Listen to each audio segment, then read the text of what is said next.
শেখ হাসিনার ছেলে সজীব ওয়াজেদ জয় তিনি বাংলাদেশকে নিয়ে গভীর এক ষড়যন্ত্র করা শুরু করে দিয়েছেন। সে এখন বলতেছে তার মা নাকি দেশ থেকে পদত্যাগ করেনি, তার মা নাকি দেশ থেকে পালিয়ে যাননি, সে এমনিতে ভারতের মামু বাড়িতে ঘুরতে গেছে। তাহলে আমার প্রশ্ন থাকবে আপনার কাছে যে আপনি আপনার মাকে নিয়ে আপনি সহ বাংলাদেশে আসুন, আপনার জন্য গোটা বাংলাদেশের 20 কোটি মানুষ আপনাদের রিসিপশন করার জন্য এয়ারপোর্টে অপেক্ষায় থাকবে। আপনার মাকে সাথে করে নিয়ে আসুন।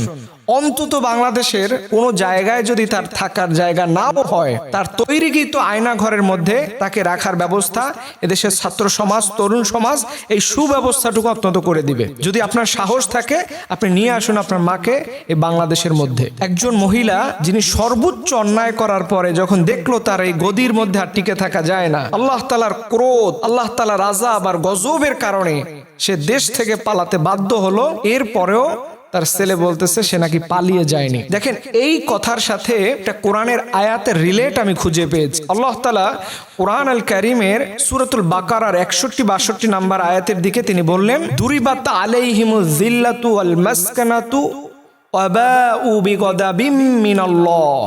আল্লাহ তাআলা তাদের উপর আরোপ করেন লাঞ্ছনা, দারিদ্রতা এবং গজব।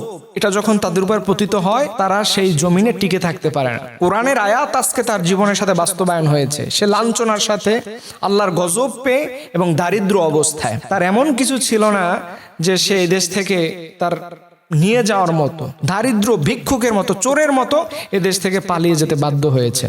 অথচ সে এখন নতুন একটা ট্র্যাজেডি চালু করছে যে তার মা নাকি পালিয়ে যায়নি, প্রধানমন্ত্রী তো ইস্তফা দেয়নি। এই জাতীয় কথাবার্তাগুলো এখন তিনি বলে এই সুন্দর নতুন এই বাংলাদেশের অভ্যুদয়কে সে প্রশ্নবিদ্ধ করতে চায়। এই ক্ষেত্রে আমি তরুণ সমাজ, ছাত্র সমাজ এবং সুশীল সমাজ সহ বাংলাদেশের প্রত্যেকটা নাগরিকের কাছে আবেদন রাখবো, নতুন যে সরকার ব্যবস্থাপনা আল্লাহর রহমত আমরা পেয়েছি, এটা যেন আমাদের আমানত নষ্ট না হয়ে যায়। এটা আমাদের উপরে সবচেয়ে আল্লাহ পাকের বড় নিয়ামত তিনি আমাদেরকে দিয়েছেন।